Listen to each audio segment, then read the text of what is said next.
Olá, bem-vindo à 19ª aula de português para o 7º e para o 8º ano no Estudo em Casa. Eu chamo-me Teresa Cadete Sampainho, sou a tua professora desde o início desta aventura e estou aqui contigo para começar esta aula dedicada ao tema da esperança, sabendo que a esperança deverá ser sempre a primeira a nascer. E começamos só por uma alusão ao desafio da última aula. Recordas-te? Tinhas de escrever, imaginar como é que aquela menina ia contar a sua aventura daquele fim de tarde ou criar um título sugestivo e apelativo para o vídeo.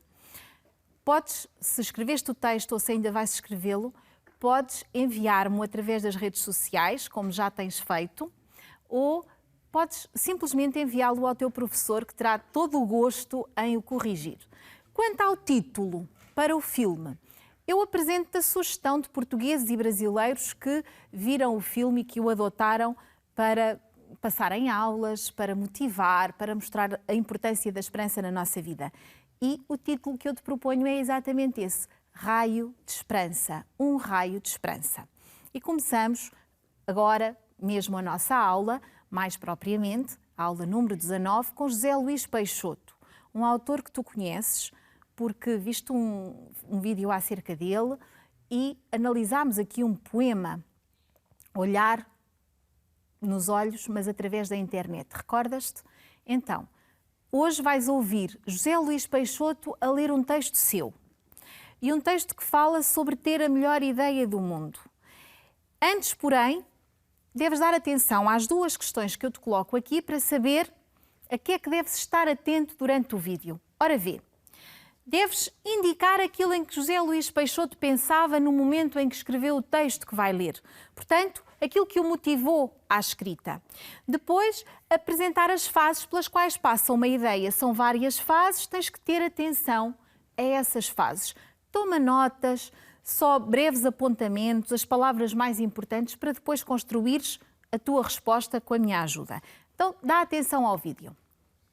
E para mim é muito grato ler este texto na medida em que, quando o escrevi, era justamente nisto que eu pensava, justamente na vontade de fazer, na crença que é necessária para levarmos as nossas vidas adiante, porque sem esperança, sem crença, sem ilusão até, no melhor sentido da palavra, talvez no sentido mais profundo da palavra, paralisamos.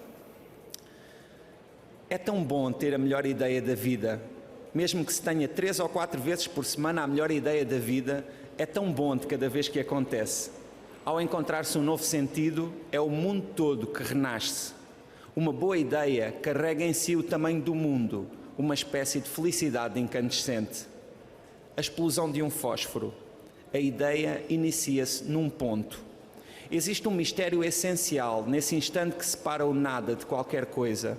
O nada é transparente, pode ser atravessado por gestos e preenchido. A ideia é qualquer coisa e, por isso, fascina, cativa a atenção, como as lareiras das manhãs de inverno.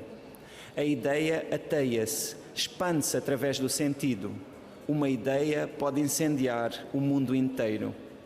Os exemplos são tantos, é desnecessário enumerá-los. As ideias são fogo, fazem corar as faces. Quando se tenta contar uma ideia, luta-se com os limites das palavras. Nesse momento, a esperança é que o outro se possa inclinar nas janelas dos nossos olhos e, descobrindo-se no alto de uma torre, possa ver tudo o que contêm, horizonte, distância.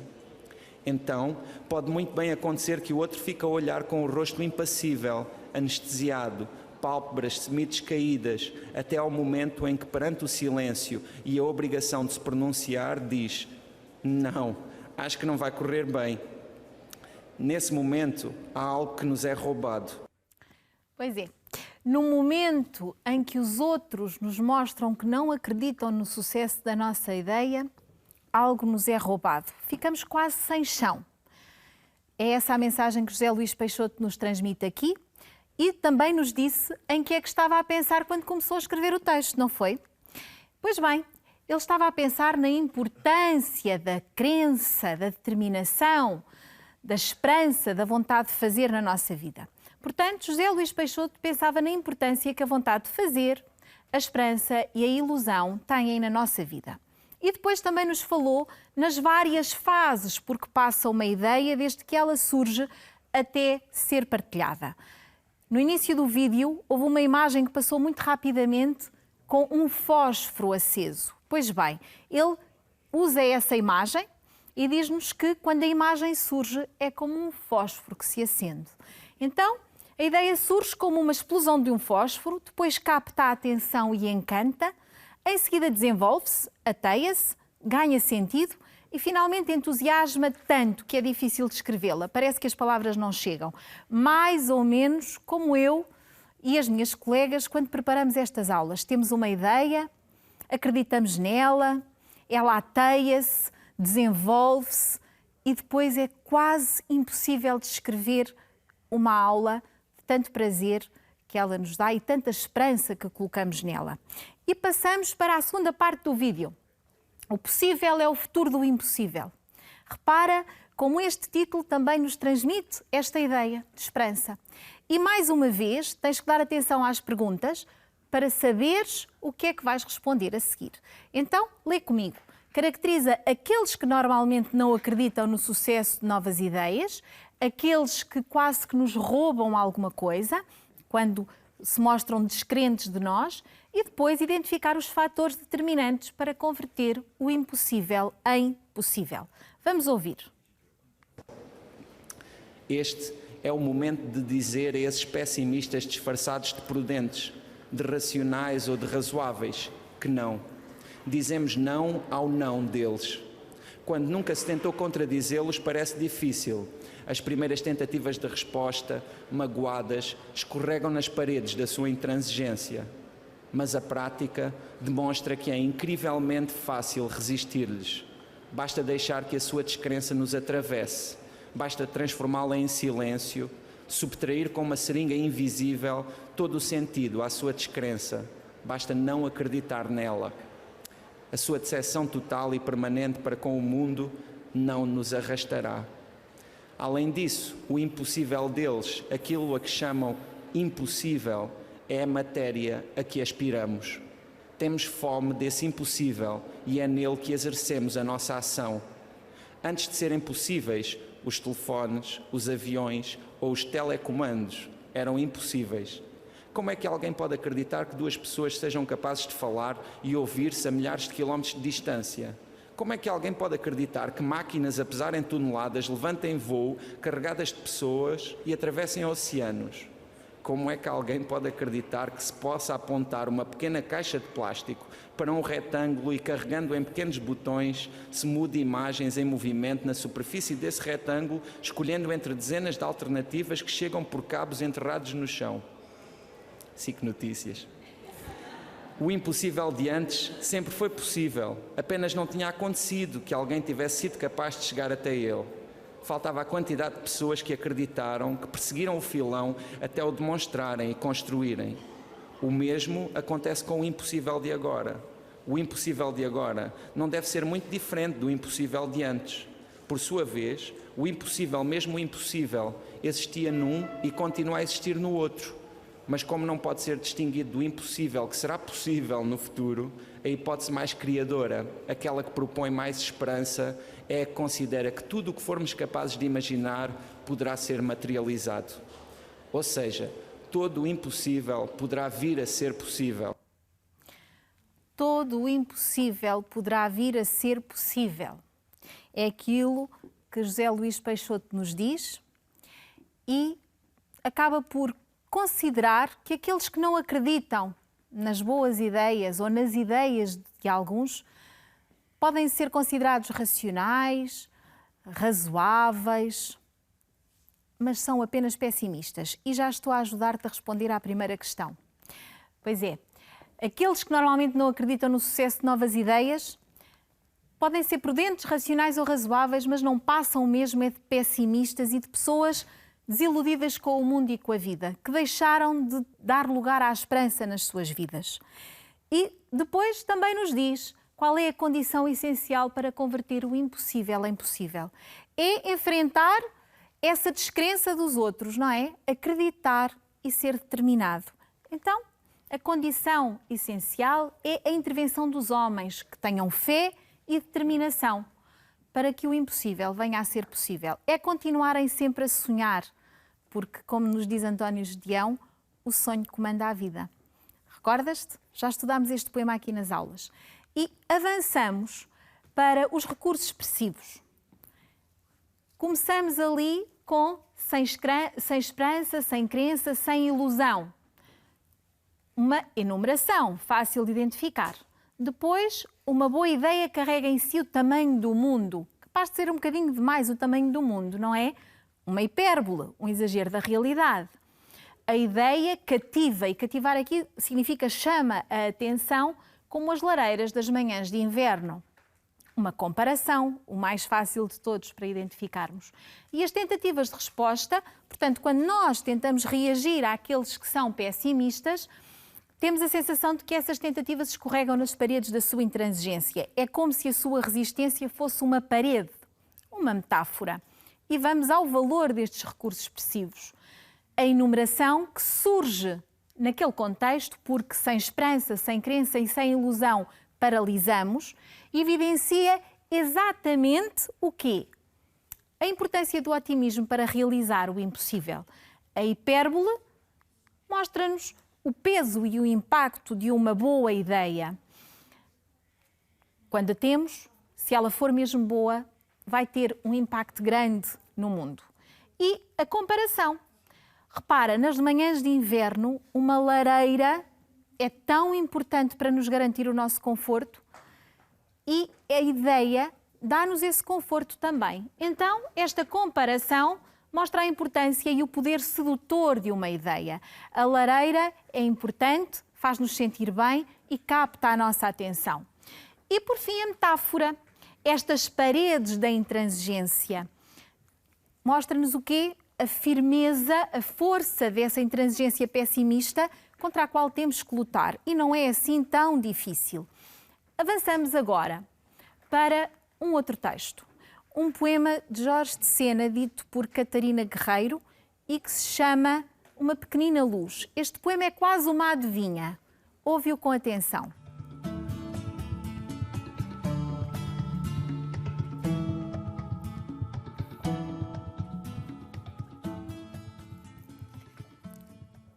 Uma pequenina luz bruxuleante, não na distância, brilhando no extremo da estrada, aqui, no meio de nós, e a multidão em volta. Une toute petite lumière, just a little light, una piccola. Em todas as línguas do mundo, uma pequena luz bruxuleante, brilhando incerta, mas brilhando aqui, no meio de nós, entre o bafo quente da multidão, a ventania dos cerros e a brisa dos mares e o sopro azedo dos que a não veem, só a adivinham e raivosamente assopram. Uma pequenina luz que vacila exata, que bruxuleia firme, que não ilumina, apenas brilha. Chamaram-lhe voz, ouviram-na e é muda. Muda como a exatidão, como a firmeza, como a justiça. Brilhando indefetível, silenciosa. Não crepita, não consome, não custa dinheiro. Não é ela que custa dinheiro. Não aquece também os que de frio se juntam. Não ilumina também os rostos dos que se curvam. Apenas brilha, bruxuleia, ondeia. Indefetível, próxima, dourada. Tudo é incerto ou falso, ou violento, brilha. Tudo é terror, vaidade, orgulho, teimosia, brilha. Tudo é pensamento, realidade, sensação, saber, brilha. Tudo é treva ou claridade contra a mesma treva, brilha. Desde sempre ou desde nunca, para sempre ou não, brilha. Uma pequenina luz bruxuleante e muda, como a exatidão, como a firmeza, como a justiça, apenas como elas. Mas brilha, não na distância, aqui, no meio de nós. Brilha. Que belos intérpretes nós temos na nossa praça aqui em Portugal. Temos belos intérpretes da língua portuguesa. Catarina Guerreiro disse tão bem este poema de Jorge de Sena, não concordas? Vamos analisar o poema, vamos analisá-lo, percebê-lo melhor, vamos analisar quase todo. Vai haver algumas faltas de versos, mas é porque não cabe tudo nos diapositivos. Então vamos ver. Uma pequenina luz. O sujeito poético começa por nos descrever, por nos dizer onde é que ela está. É pequenina e bruxuleante. É pequena, oscilante, que é o significado de bruxuleante, e próxima, porque não está na distância, nem no extremo da estrada, está aqui no meio de nós e a multidão em volta. Portanto, pequena, oscilante e próxima. E depois usa 3 línguas que não são o português, o francês, o inglês e o italiano, para mostrar que ela existe em todas as línguas do mundo e que é universal. E continua. Continua dizendo-nos que é pequena e bruxuleante, portanto, salientando bem esta sua ínfima dimensão, mas salientando também que ela brilha, não deixa de brilhar, e que enfrenta o bafo quente da multidão, a ventania dos cerros, a brisa dos mares, o sopro azedo dos que não a veem, que a adivinham e raivosamente sopram. Então, esta pequenina luz tão pequena resiste à força da natureza e resiste ao azedume daqueles que não querem valorizar esta pequenina luz, que não a querem ver nas suas vidas. Já percebeste que pequenina luz é esta? Vamos continuar. Com os recursos expressivos, estão connosco até ao fim.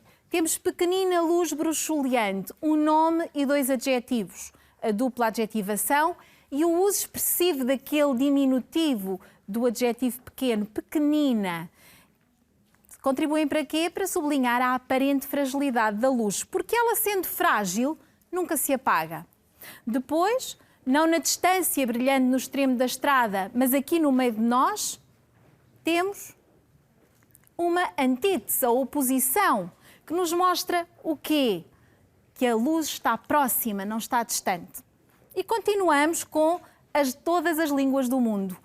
Portanto, o uso de línguas diferentes, estrangeiras, para mostrar a universalidade desta luz.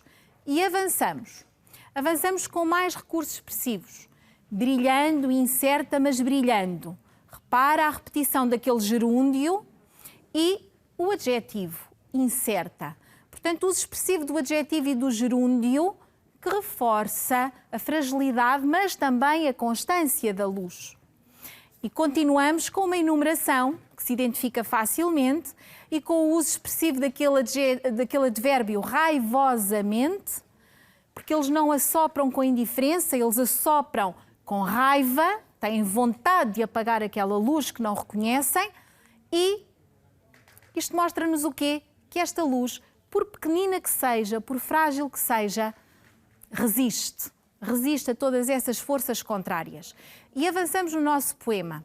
Avançamos ali com aquelas 2 últimas palavras do primeiro verso, vacila e exata, e depois bruxuleia firme. Isto significa que a luz que não ilumina e apenas brilha é oscilante, mas firme, discreta e presente. Como também percebemos a seguir quando nos dizem que ela é muda. Mas, entretanto, falta-nos referir que vacila e exata e bruxuleia firme contêm ali uma antítese, não é? Que reforça exatamente esta ideia. Parece contraditória, mas não é. Porque a luz é frágil, mas persiste. E chamam-lhe voz, ouviram-na, é muda.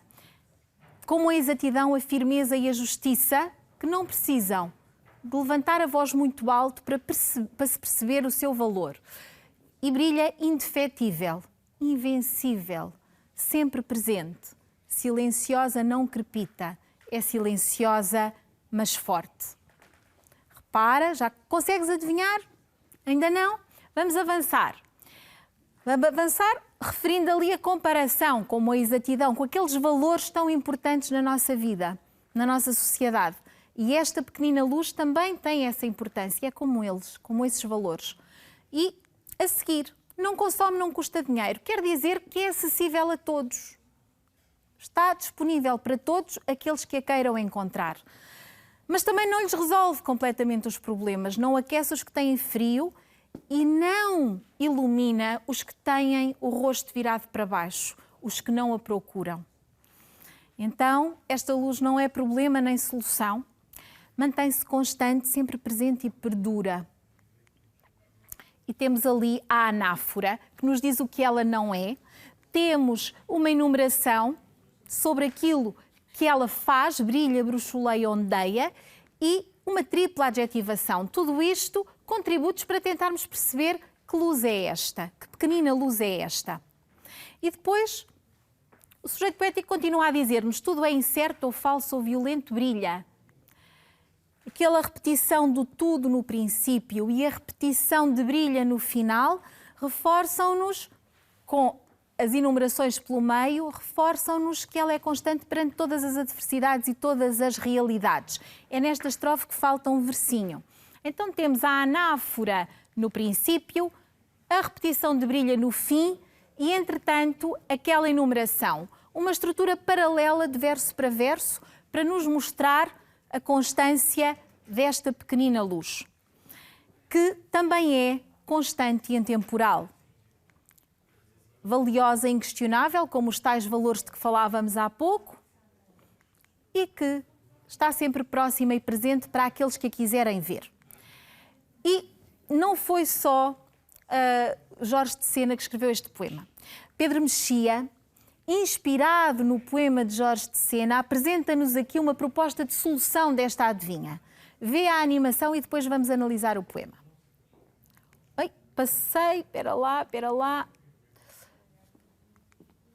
Ela devia arrancar aqui, não arrancou, vamos expor. Bruxuleante, como a luz do Sena, a esperança é uma vela de emergência, coto colorido, quando a eletricidade falha. Lembrar a vela, procurá-la, depois os fósforos, o trabalho patético de acender, reacender, firmar a base e depois 5 segundos bruxuleantes. A esperança. E a luz, elétrica. Voltou. Então, para Pedro Mexia, esta pequenina luz, para este sujeito poético, é a esperança. Também era fácil, não é? Com o tema da aula que temos, era fácil chegar lá. E repara como ele compara esta esperança a uma vela. Mas não é uma vela qualquer, é um coto colorido.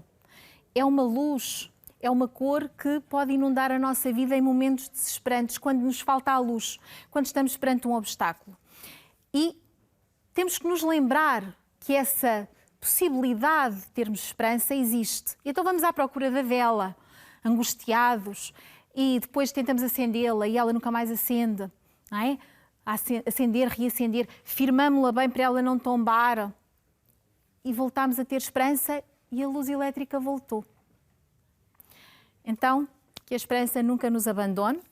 E estamos a aproximar-nos do final da nossa aula. Eu sei que ainda falta algum tempo, mas vamos ouvir com muita calma um excerto de uma canção da aula dos namorados e do Shout. Chama-se Caçador de Sóis.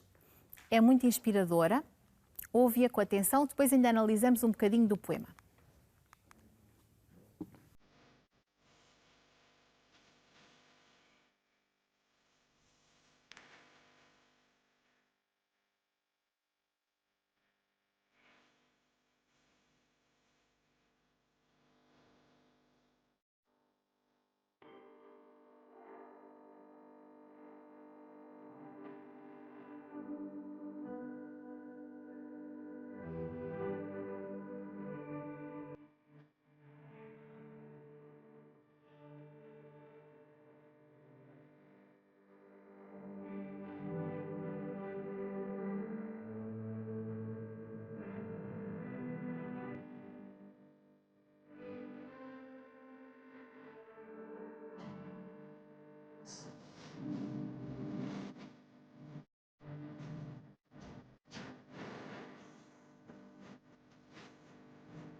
Conhecias a música?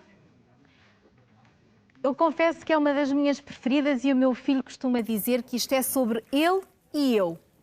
É muito otimista. Então, se reparares, todo este poema está escrito no passado e mostra-nos os sonhos deste sujeito poético. Pelo céu, a estrela mais bonita, cresci com um encanto, ser caçador de sóis, fui um príncipe encantado. Tudo isto é o sonho. E, simultaneamente, percebemos o que é que contribuiu para este sonho, aquilo que é a realidade. As cavalitas, os caracóis daquela mãe ou daquela pessoa e os joelhos em que este cavaleiro se sentava e sonhava. Temos, portanto, a realidade e o sonho. E temos tudo isto que remete para a infância, o sonho e a esperança, que são alimentados e que chegam até à vida adulta. Passado, por um lado, e o presente, a idade adulta. De facto, este sujeito poético conseguiu trazer para o seu presente o sonho e a esperança da infância. E avançamos ali. Lancelot de Algibeira, um cavaleiro da Távola Redonda, inspirado nos seus valores e nos seus sonhos. Ele é um de Algibeira, também tem os seus. E os olhos daquele adulto inspirador foram a esperança que lhe permitiu crescer e crescer feliz. E os olhos dele foram girassóis. Os girassóis, mais uma vez, presentes na nossa aula, não é? Os girassóis que procuram a luz, que têm sempre esse objetivo, que procuram um rumo. E fomos onde a vista alcança da nossa janela, porque não somos do tamanho da nossa altura, somos do tamanho do mundo, como dizia Queiro. Recordas-te? Poemas analisados aqui. Então, a infância e a idade adulta. E a verdade é que o sonho e a esperança permaneceram. Chegamos ao fim da nossa aula. Vamos sistematizar. O título era A Esperança é a Primeira a Nascer, uma mensagem otimista. Hoje ouvimos José Luís Peixoto a dizer o seu texto, O Possível é o Futuro do Impossível. Ouvimos e analisámos tematicamente o poema Uma Pequenina Luz. Percebemos o que é que Pedro Mexia acha dessa pequenina luz, é a esperança. Ouvimos e explorámos o Caçador de Sóis. Estamos a chegar ao fim. Resta-me agradecer a tua presença, tu, esse aluno que está aí, que me respondeu tantas vezes. Muito obrigada. Obrigada aos meus colegas que me ajudaram. Obrigada a esta equipa tão familiar e tão cuidadosa. E eu espero encontrar-te e espero que a esperança nunca te abandone. Até uma próxima vez. Fica bem.